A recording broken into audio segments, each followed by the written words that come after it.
Hey guys, ব'লক আজি মোৰ লগত যাওঁ শ্ৰীসূৰ্য পাহাৰলৈ। ৰ'ব, ষ্টাইল নকৰোঁ, চশমাযোৰ পিন্ধি ল'লোঁ ৰ'দৰ পৰা বাচিবলৈ আৰু ধূলি মাখিটোৰ পৰা বাচিবলৈ। তো যাওক ব'লক। এয়া প্ৰায় পালোঁগৈ আৰু এইয়া গেটখন। আৰু শ্ৰীসূৰ্য পাহাৰখন গোৱালপাৰা নগৰৰ পৰা প্ৰায় 12 কিলোমিটাৰ দূৰত্বত অৱস্থিত। এয়া আমি সোমালোঁ আৰু ইয়াতে দেখিলোঁ গেটৰ সন্মুখভাগত সূৰ্য আকৃতিৰ এটা ডিজাইন আছে।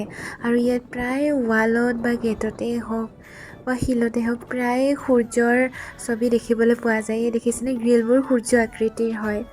আৰু আমাৰ লগতে ইয়াত বহুতো মানুহ আহিছে আজি। এয়া ষ্টুডেণ্ট আহিছে কাৰণ তেওঁলোকৰ চাগে প্ৰেক্টিকেল কিবা আছে। দুখন বাছ দেখিলোঁ আৰু এয়া মোক ইগন'ৰ কৰিব একেবাৰে, আপোনালোকে কেৱল চাই যাওক। এয়া সূৰ্য পাহাৰৰ ভগ্নাৱশেষৰ বিষয়ে ইয়াত বহুখিনি কথাই লিখা আছে, য'ত মই আধাখিনি পঢ়িবই নোৱাৰিলোঁ, অলপ মচি যোৱা যেন হ'লে আৰু এইটো চাগে সূৰ্য মন্দিৰ, য'ত মই সোমাব নোৱাৰিলোঁ আনফৰ্চুনেটলি। এয়া ৰজাদিনীয়া ধুনীগৃহ আৰু বিষ্ণুযোগ্য স্থল। এইখন গেট দেখিয়ে মই ৰ'ব নোৱাৰিলোঁ, ততাতৈয়াকৈ মই একদম সোমায়ে গ'লোঁ। এয়া গৈ থাকিলোঁ, আপোনালোকেও আহি থাকক আৰু পণ্ডিতজীৰ পিছে পিছে গৈ থাকিলোঁ। আৰু ইয়াত মই ভিডিঅ' কৰা চাগে নহ'ব কাৰণ মোবাইলটো মোৰ হাতত নাই। আৰু এতিয়া যাম আমি হনুমান মন্দিৰলৈ। হনুমান মন্দিৰত নমো কৰি হনুমান চালিচা পঢ়ালে পণ্ডিতজীয়ে, আৰু মঙলবাৰৰ বাবে কিবা এটা মূল দিবলৈ ক'লে, যিটো মই দি থৈ আহিলোঁ। শ্ৰীসূৰ্য পাহাৰৰ আন এটা তাৎপৰ্য হ'ল এইটো হিন্দু, বৌদ্ধ তথা জৈন ধৰ্মাৱলম্বীৰ অসংখ্য ভাস্কৰ্য আৰু অন্যান্য ধ্বংসাৱশেষৰ পৰা স্পষ্ট তিনিটাকৈ ধৰ্মৰ সংমিশ্ৰণ আছিল। এইটো দশভুজাৰ মূৰ্তি ভগৱান বিষ্ণুৰ। 1984 চনত খোদাই কৰোঁতে এটা পাথৰৰ সন্ধান লাভ কৰিছিল। এক বিশাল আকৃতিৰ শিলৰ মূৰ্তি পোৱা গৈছিল, য'ত 12খন হাত থকা বিষ্ণু, দেৱী দুৰ্গা, হৰিহৰ, ভগৱান শিৱ ইত্যাদি পোৱা গৈছিল। এই ঠাইখন সূৰ্য পাহাৰ কেন্দ্ৰিক, যিটো শিৱলিংগৰে ভৰপূৰ হৈ আছে। জনবিশ্বাস মতে 99,999 শিৱলিংগৰে ইয়াত দ্বিতীয় কাশী গঢ়ি তুলিবৰ বাবে ব্যাস ইয়াত খোদিত কৰিছিল, আৰু এইটো এই অঞ্চলৰ অন্যতম পবিত্ৰ তীৰ্থস্থান। প্ৰতি বছৰে শ্ৰীসূৰ্য মেলা জানুৱাৰী মাহৰ মাঘী পূৰ্ণিমাৰ দিনৰ পৰা আৰম্ভ কৰি প্ৰায় 3 দিন ধৰি চলি থাকে। আৰু আপোনালোকেও এবাৰ আহি চাবচোন যদি অহা নাই। আশা কৰোঁ নিশ্চয় ভাল পাব। আৰু এইবোৰ দেখিছেনে শিৱলিংগ, মানে প্ৰতিটো শিলতে এটা দুটাকৈ শিৱলিংগ এনেকৈ খোদিত কৰা আছে। এয়া চাওকচোন, ইমান ডাঙৰ, মোৰ মোবাইলেৰে ঢুকি পোৱা নাযায়। ইমান ধুনীয়া, মানে মন প্ৰাণ ভৰি গৈছে আজি ইয়ালৈ আহি। য'তেই চাওঁ ত'তেই কেৱল শিৱলিংগ, ভৰিখন দিবলৈও যেন মোৰ ভয় লাগি গৈছিল, কাৰণ শিৱ বাবাক মই বহুতেই মানো, আৰু সেই হেতুকে আগলৈ যাবলৈ মোৰ ইচ্ছাই নহ'ল। আছিলে মন, কিন্তু ভয় কৰি মোৰ যোৱাই নহ'ল।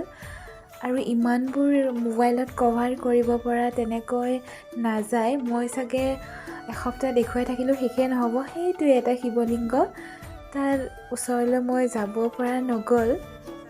আৰু এয়া হৈছে বৌদ্ধ স্তূপ। আৰু ইয়াতো দেখিছেনে, ইমান ডাঙৰ ডাঙৰ শিৱলিংগ 3টা আছে। তাৰ মাজত এই শিৱলিংগটো মন কৰকচোন, নেকলেছ এডাল ইমান ধুনীয়াকৈ ডিজাইন কৰা আছে। নাজানো তেওঁলোকে কেনেকৈ ইমান ধুনীয়াকৈ এইবোৰ আঁকিছিলে, মানে শিলত তাকো। আৰু এনেকৈ শিলবোৰ ধ্বংস কিছুমান হৈ গৈছে ভূমিকম্পৰ ফলত, 1950 চনৰ ভূমিকম্পৰ ফলত। মানুহে কোৱা মতে 100-200 বছৰ পুৰণি নহয়, 2000 বছৰ তাতকৈ অধিকো হ'ব পাৰে। আৰু এইখন এখন আছিলে স্কুল, স্থাপত্যবিদ্যা শিকোৱা হৈছিলে, য'ত সন্যাসীবোৰে অধ্যয়ন কৰিছিলে।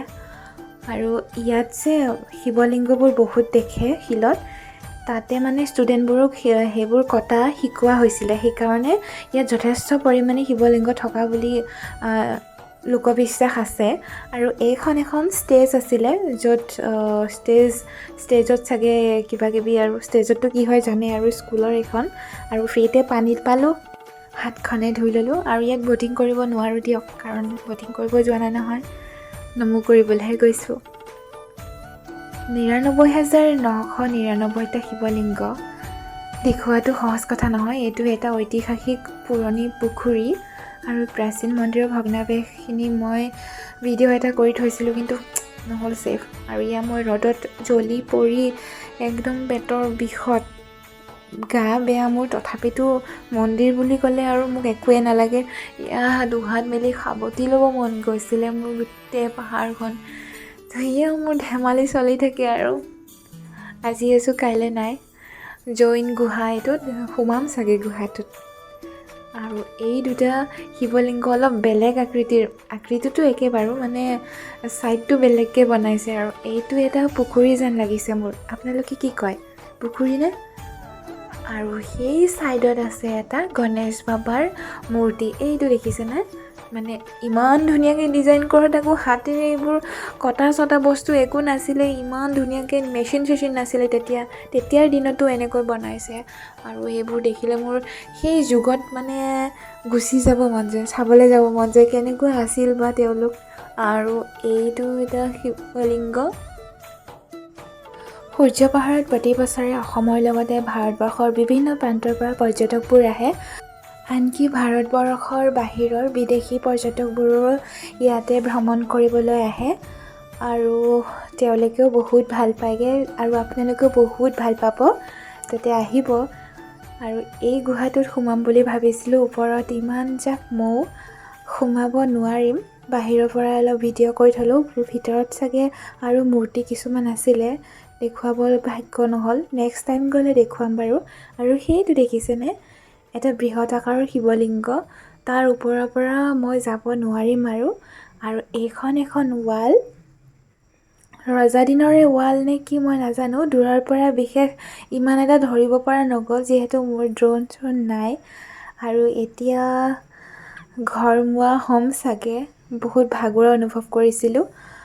আৰু এয়া মন্দিৰৰ মানে ওপৰৰ ভাগত কেৱল মৌয়ে বাস কৰেচোন। এয়া যাবৰ সময়ত কুঁহিয়াৰৰ ৰস অলপ খাই যাওঁ বোলো, পিয়াহো লাগিছে।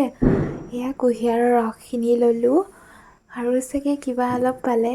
নাই, গা ভাল নহয় মোৰ। হোটেলতে ভাত অলপ অৰ্ডাৰ কৰিলোঁ, নিৰামিষ, আৰু খাই লওঁ, জল্দি খাই লওঁ। ভিডিঅ'টো চাই কেনেকুৱা পালে জনাব। আজিলৈ আহিছোঁ, বাই বাই।